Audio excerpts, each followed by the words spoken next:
الرحمن الرحیم. اس وقت ہم بنی گالہ عمران خان صاحب کے گھر موجود ہیں اور ابھی 2 گھنٹے پہلے یہ خبر چلی تھی کہ لاڈلی بیگم صفدر اوان نے ایک پریس کانفرنس کر کے جو ہے وہ ایک خواہش کا اظہار کیا تھا کہ عمران خان صاحب کو گرفتار کیا جائے.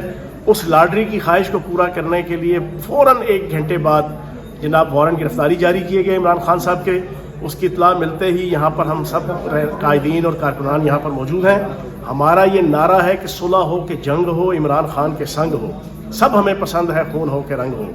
یہ بات اپنے ذہن سے نکال دے یہ امپورٹڈ حکومت اور یہ کرائم منسٹر.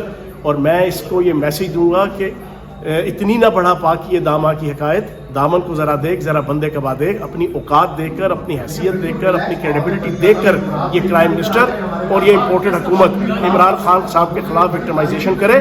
انشاءاللہ پی ٹی آئی کا ہر کارکن، پی ٹی آئی کا ہر لیڈر اور پوری پاکستانی عوام وہ ان کی غلیظ خواہش کے راستے میں انشاءاللہ رکاوٹ بنے گی اور کسی ایسی خواہش کو پاکستان کی عوام جو ہے وہ پورا نہیں ہونے دے گی. بہت شکریہ.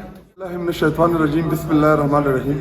پارٹی کی لیڈرشپ کی ایک چھوٹی سی کال کے اوپر الحمدللہ اس ٹائم بنی گالہ میں ہزاروں کی تعداد میں ہمارے جو ورکرز ہیں وہ پہنچ گئے ہیں. رانا ثناء اللہ میں آپ کو چیلنج کرتا ہوں، اگر ہمت ہے تو بنی گالہ آ کر دیکھ لیں. اور جیسا کہ آپ کو پتا کہ لاسٹ ٹائم بھی اس امپورٹڈ حکومت نے ایک اٹیمپٹ کی تھی کہ ہم عمران خان کو اریسٹ کر لیں گے، لیکن ہم بتا چکے ہیں، ابھی بھی بتا رہے ہیں، کل بھی بتائیں گے اور ماضی میں بھی بتایا کہ عمران خان جو ہے وہ ہمارا ریڈ لائن ہے اور اس کو ہم کسی صورت کراس کرنے نہیں دیں گے، کیونکہ وہ اس ٹائم پورے جو ہمارے پاکستانی عوام ہے یہ ان کا لیڈر ہے اور لاکھوں ہزاروں کی تعداد میں اپنی جانوں کا نذرانہ جو ہے وہ اپنے لیڈر کے اوپر جو ہے وہ پیش کر سکتے ہیں.